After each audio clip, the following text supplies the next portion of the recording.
This is Jared here, and I just saw I Am Legend. And before I get started here, I just have to tell you, I walk the streets like some kind of media whore looking for a sponsor for the showbiz scene and all this stuff I do. And I got one in myrealty.com.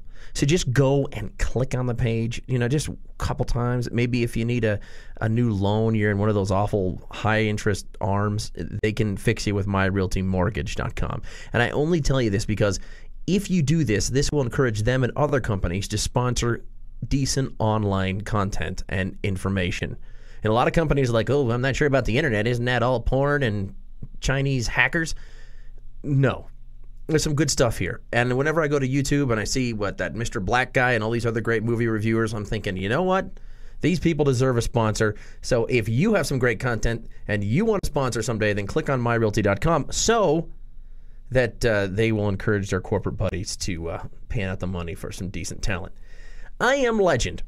I'm going to give you the ending in about 90 seconds, so be prepared for that. This is another Will Smith movie, and Will Smith does things great.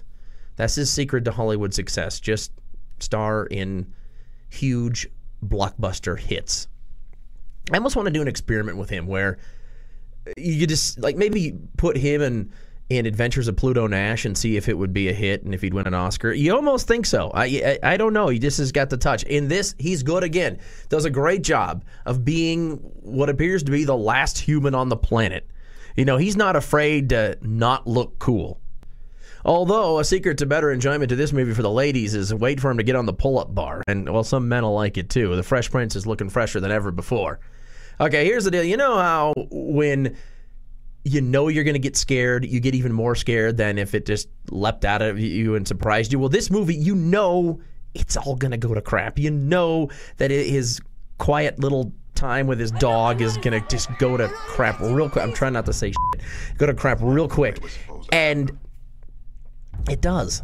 6 billion people and it's dark and it's scary and stressful. I normally wouldn't recommend a stressful situation like, oh, hey, welcome to Denver. You looking for something to do? How about this? Go to my grandma's and discuss politics. I wouldn't say that, but for this, sit through this stressful situation. It's worth it. Even though there's a dog involved, and God, I hate that. It's like they always say, don't involve the kids. Well, me, in movies, don't involve the dogs. Sometimes I'd rather see a busload of kids go over a cliff than see a dog die in a movie. Now, I'm not saying the dog does die, but it concerns you the whole time. That's part of the stress of this movie. The weird 28-day later, like, zombies are going to be coming after him, and the dog is going to be in peril. They always do that to you. So, the ending of this movie.